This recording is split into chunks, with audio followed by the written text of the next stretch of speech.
Nations go to war for two reasons: religion or raw materials.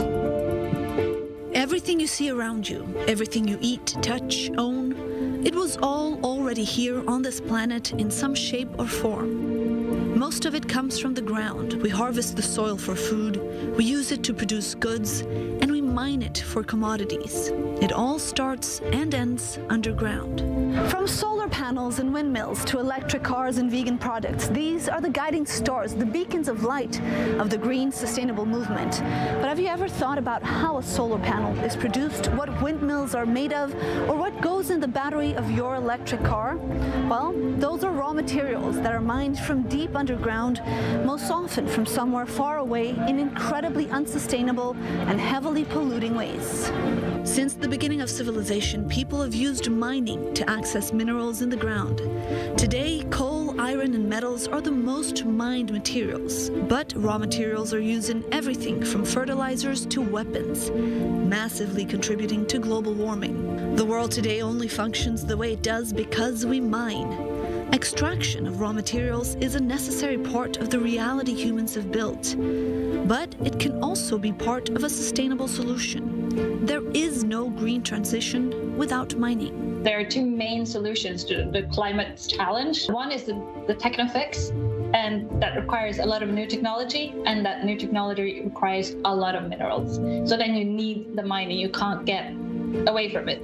Then you have the other side that should we only fix the climate problem through technology, or do we also need behavioral change? But it's not just about which materials you mine, but also how they're mined. Until today, old school mining was you just take it out, you don't mind much about the environment, the climate and the people. You ship it to a place where you can create the value in a cheap way, and then you sell it for a lot of money to the West. This is not only harmful for the planet, it also creates dependence on the countries that do the mining and lays the groundwork for conflict. For centuries, the West has relied on outside resources to cover its needs. But with the current changing geopolitics, the risks are becoming much higher. The critical raw materials in the US are a matter of national security. Give you an example. The US imports 97% of its titanium sponge from abroad. Most of it comes from Japan. Japan buys the raw material for the titanium sponge from Africa. Most of the African countries are controlled by China. So imagine this, if you build your defense industry on raw materials which basically need the blessing for China to be exported, it's a strategic problem.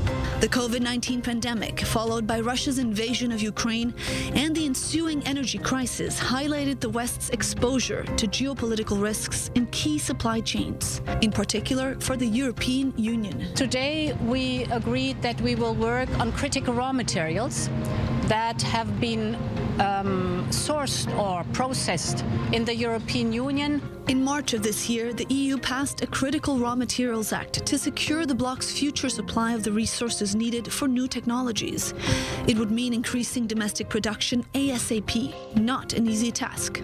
But countries like Sweden, Portugal, and Finland are exploring, and now one European company has found massive deposits of phosphate, titanium, and vanadium in Norway, all so-called critical raw materials, at least 70 billion tons, which it says could supply current global annual demand for more than 50 years.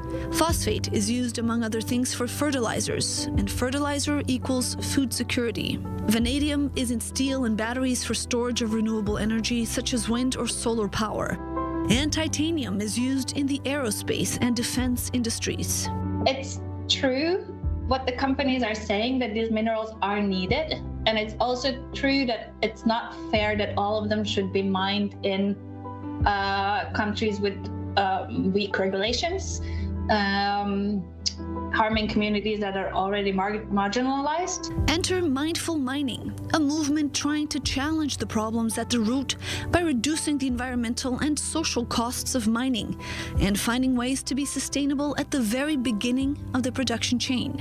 If you say yes to mining, then you have to say yes to sustainability. And you have to have this in mind. This is your responsibility.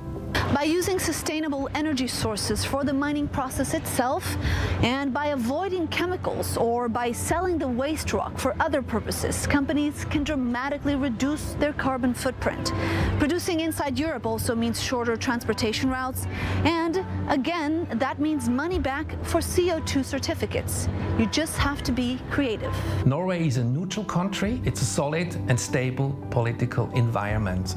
It's predictable. You can source minerals for tens and tens of years, and you know it's stable. You always will get the access to raw materials. There will be also no political power games. This also offers opportunities for countries like Israel, both when it comes to export and import of raw materials. The mindful mining movement promises to change the world by making products more sustainable from the very beginning of the production chain.